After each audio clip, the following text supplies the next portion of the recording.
யோவான் எழுதிய நற்செய்தி அதிகாரம் 14 இறை வசனங்கள் 1 முதல் 12 முடிய. மீண்டும் இயேசு, நீங்கள் உள்ளம் கலங்க வேண்டாம், கடவுளிடம் நம்பிக்கை கொள்ளுங்கள், என்னிடமும் நம்பிக்கை கொள்ளுங்கள். தந்தை வாழும் இடத்தில் உறைவிடங்கள் பல உள்ளன. அப்படி இல்லையெனில் உங்களுக்கு இடம் ஏற்பாடு செய்ய போகிறேன் என்று சொல்லியிருப்பேனா?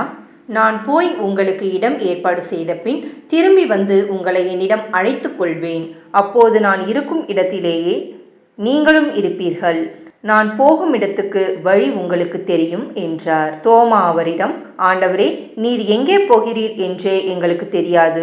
அப்படி இருக்க நீர் போகும் இடத்துக்கான வழியை நாங்கள் எப்படி தெரிந்து கொள்ள இயலும் என்றார்.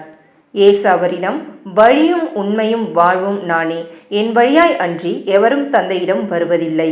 நீங்கள் என்னை அறிந்திருந்தால் என் தந்தையையும் அறிந்திருப்பீர்கள். இது முதல் நீங்கள் தந்தையை அறிந்திருக்கிறீர்கள், அவரை கண்டும் இருக்கிறீர்கள் என்றார்.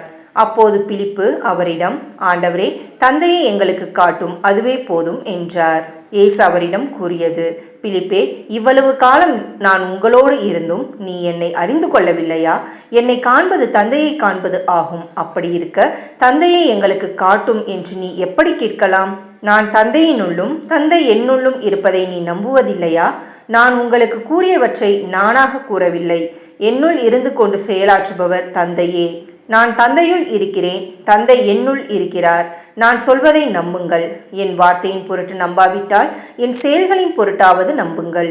நான் செய்யும் செயல்களை என்னிடம் நம்பிக்கை கொள்பவரும் செய்வார். ஏன், அவற்றை விட பெரியவற்றையும் செய்வார்.